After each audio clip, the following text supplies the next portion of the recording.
Good morning mga katropa. Welcome back to YouTube. Kasi meron naman tayong gagawin panibagong vlog. Ito yung 7-inch matte gray pero 4 panels. So meron kasi nagre-request sa akin kung paano daw gawin yung 4 panels, kung ano yung mga less. So ito na yung pa natin. Ito na yung time. Samahan niyo si Papa B at i-dokumento natin ulit yung mga gawa natin. Gagawin natin 4 panels pero 7-inch series siya. So with screen siya, ang composition nito, dalawang merong request kung paano kumuha ng 4 panels sa 78. So ito na yung time natin. Samahan si Papa B para isasay natin, dokumento natin, pati yung mga list vlog, video. So let's go! Punta natin, nakita natin yung gumagawa. Tapos para ngayon, papublication natin. At kung ngayon lang kayo nagawin sa akin channel, please like and subscribe sa ating YouTube channel. Yung mga nag-subscribe na, maraming salamat po sa pag-subscribe nyo sa YouTube channel ni Papa B. So, let's go! Punta na natin! Teng, teng, teng! Ito yung po natin, ito yung sinasabi natin na hampa. Yan, 1x3. Common.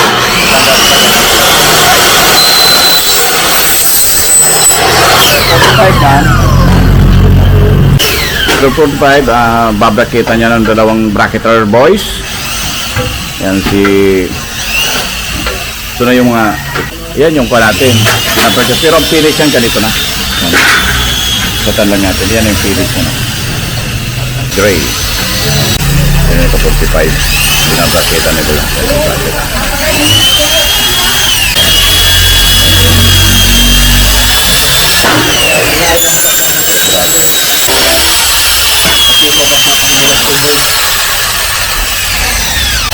So, nag-interconnect na tayo ng ating tubular hamba.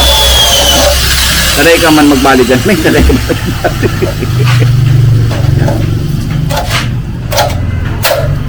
Itong susunod natin kakatingin, double head. So, kinukuha pa ni Master Cutter. Yan dito sa 0.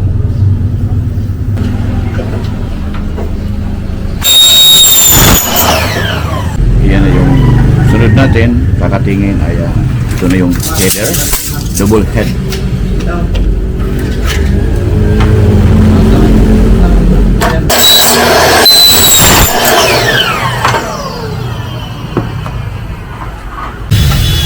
Sunod natin kakatingin, double seal. So yung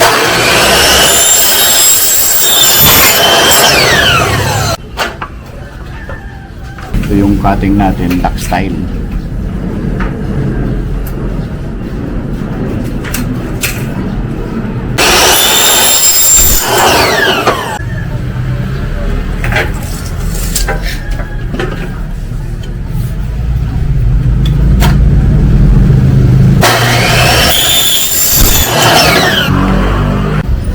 Ito naman yung kakatingin natin, ito naman yung interlocker.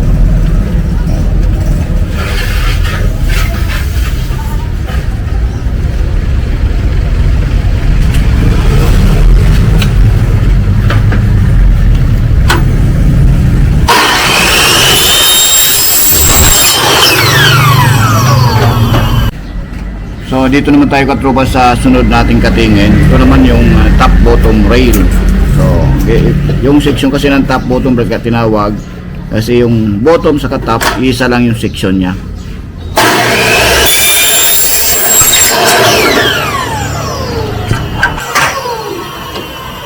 Ito na yung cutting natin ng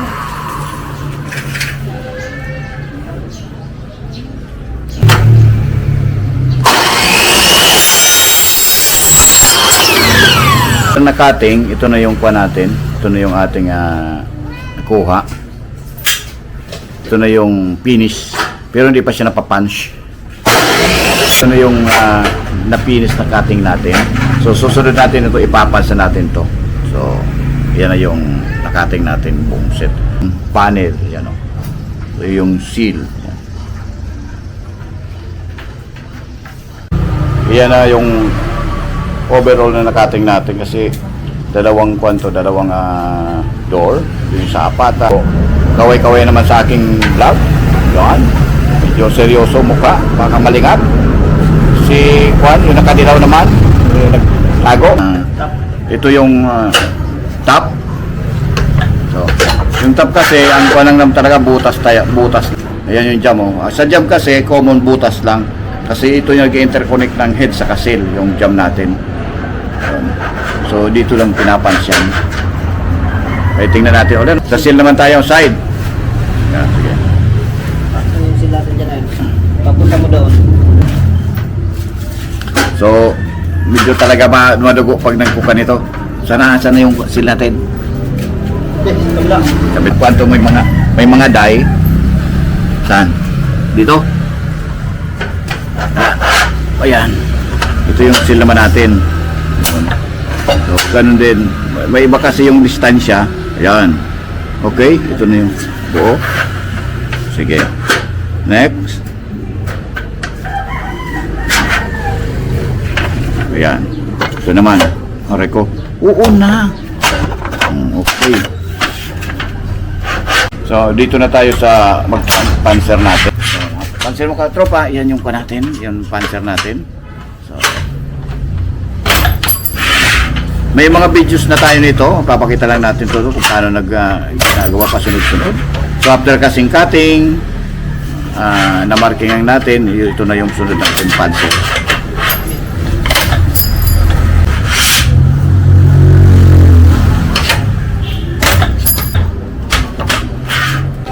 Ito yung kuha natin, ipapansin natin. Yan.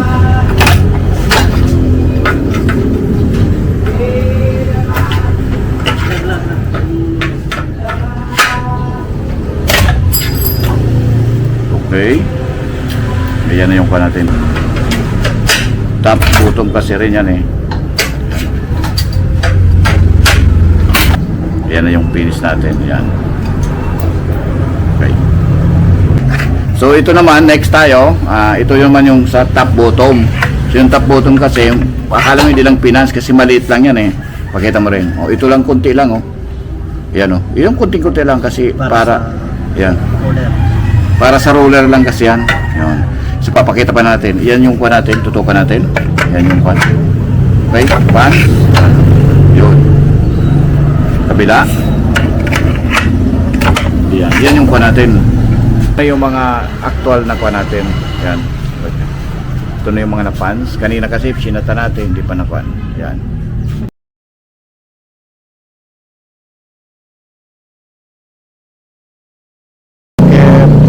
Ito yung tuck style. Ito yung jam. May butas na rin siya. Ayan o. Butas.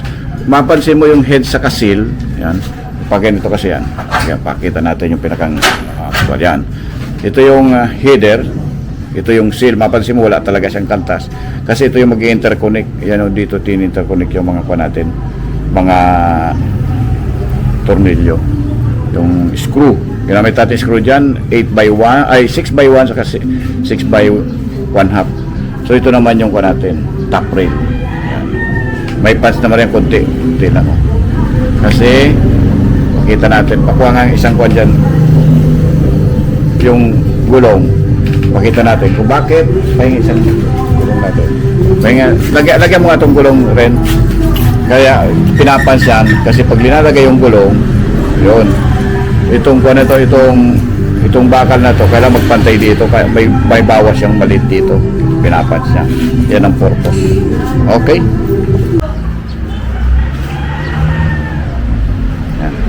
So ito na yung ating mga accessories. Yan. So ito yung mohair, panel roller, ito yung screw, center lock, ito yung plus lock, ito yung 4 pins natin. Yan. Lower lock style. Yan. Ito yung 4 pins natin. So ito yung panel roller natin. So yan na. Pero napans na natin yung kasi nito yung ating jam, yung sa panel section ay sa perimeter section natin yung jam, kailangan lagyan ng jam rubber. Ito yung jam rubber oh. Ito dito bumabangga yung ating lock. Pinaka-eksakto na tawag nito jam rubber. Yan yan, marami yan. Karoon. So now, proceed tayo. Andito na tayo sa stage na i-assemble natin yung perimeter frame. So interconnection lang naman yan in between ng jump dyan, 6 by 1/2. So yan. So kaya ginamit natin kung yan, pwede naman talagang 6 by 1, pero nag-decide dito lang tayo sa 6 by 1/2 kasi enough na para i-hold yung jump, saka may join mo yung header saka yung jump. Almost yung thread pasok na rin eh. Yan. Ito yung jump, yung papunta dyan. Ito yung header. Ito yung jump. Ito yung header. Ito na yung ating interconnection. Ito na yung ating interconnection ng in between head sa seal. Yan. 6-1. Dito naman tayo sa ating pangalawang connection. Sa seal naman tayo. So, ganun din. Mapansin mo kasi sa seal, kung dun sa header kasi parehas ibabaw yung tornilyuan. Ito naman kabilat, taas, baba. Mapansin mo, yan yung seal. Interconnection yan. Ito rin yung ito rin yung jump, ito rin papuntang seal, papunta doon. Ito yung jump. Yan. So, ganun din ginamit natin. 6 by 1/2 lang. Ito natin yan.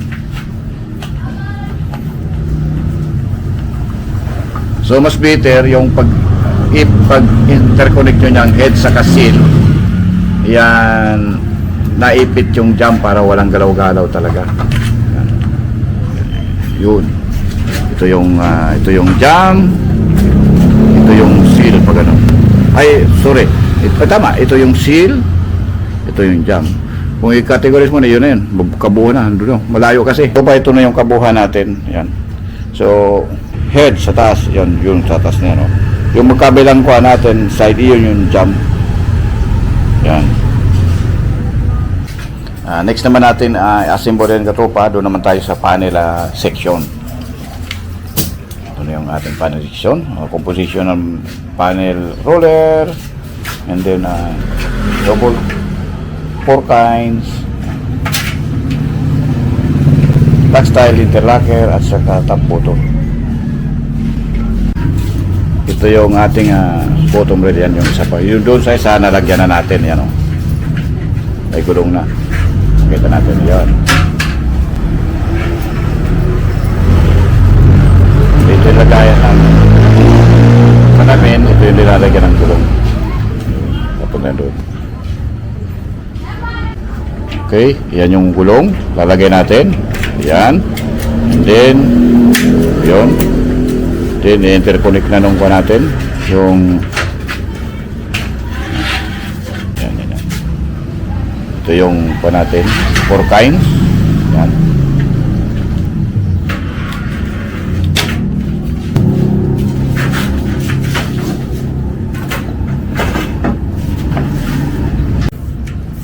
Yan. Interconnect.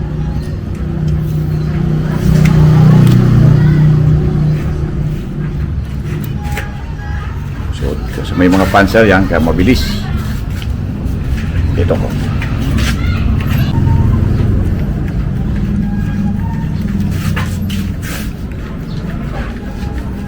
Ayun yung screw sa loob. So, minsan ginagamitan namin itong ginagamitan namin automatic na wireless na drill. Kaso, yung kuha niya. Yan na, una. Gadun. Yan yung dulo. May gulong na rin. Yan o. Yan. Punta doon. Hanggang dito. Yan. Doon lala yung interconnecting niya doon na rin eh. Kuha natin o. Ito yung 4 kinds, dito dadaan yung release pati dito. Yan. Ito naman yung 4 kinds. Yan. So, pasok. Ito yung kuha natin, yung panel roller. Yan. So, mapansin mo pag bottom kasi, pag bottom yung parts, palagi ang standard 2 butas. Kasi isa niyan, ito, itong side na to, ito. Yan.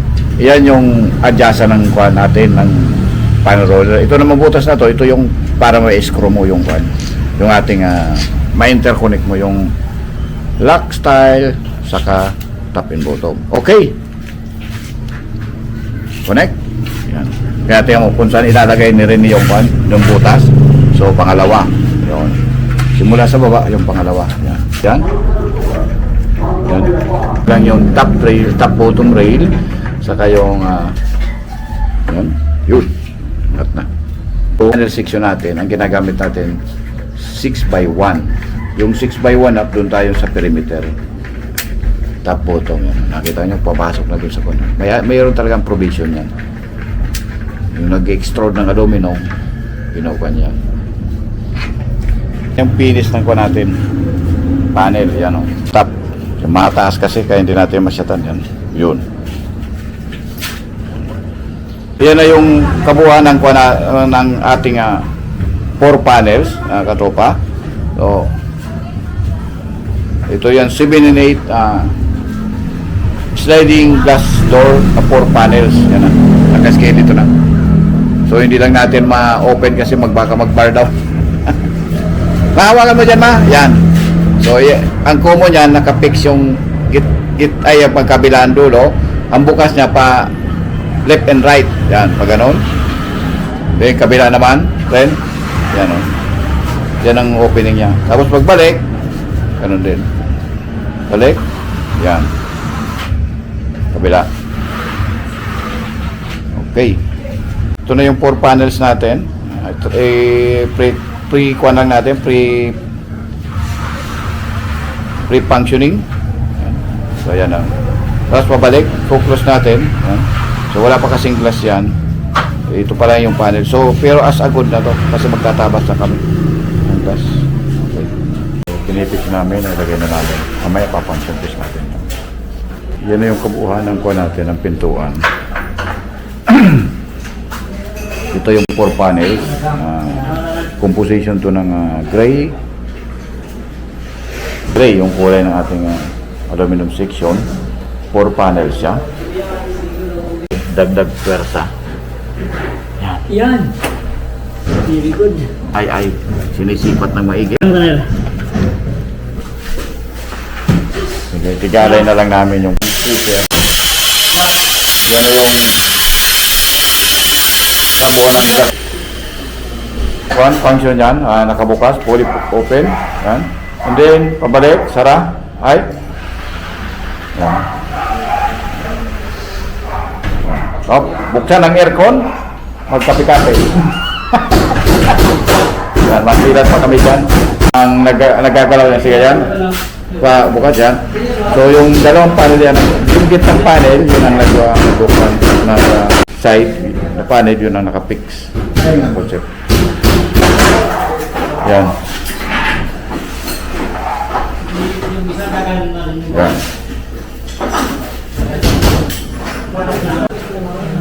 Ito na yung kabuuan ng sliding glass door natin. Doon. Ito yung finish part. So, yan na po yung kabuuan ng kuha natin. Ng 4 panels natin. Ayan na po yung screen. Dalawang panel din. So, pag ang kuha natin, ang type natin na 4 panels. So, common, ang dalawa dyan naka-fix, yung dalawa naman nag-slide. Tapos, yung sa screen naman, dalawang panel din para timbang. So, nagbubukas yan. So, yan yung screen natin.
salamat katropa at sinamahan nyo naman si Papa B sa kabuuan ng ating vlog. Kung meron po kayong clarification or comment sa napanood yung vlog ni Papa B, please comment na lang sa ating comment section.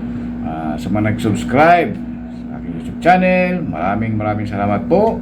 Sa mga followers ko, gili kong mga followers, maraming salamat sa pag-follow nyo at palagi nyong pagsubaybay ng aking YouTube channel. Yung mga ngayon lang nagawi sa aking channel, pabor naman, please like and share, subscribe naman sa aking YouTube channel. So hanggang sa muli po, Papa B, bumabati ng magandang araw at nagpapasalamat. Mabuhay tayong lahat. Bye-bye!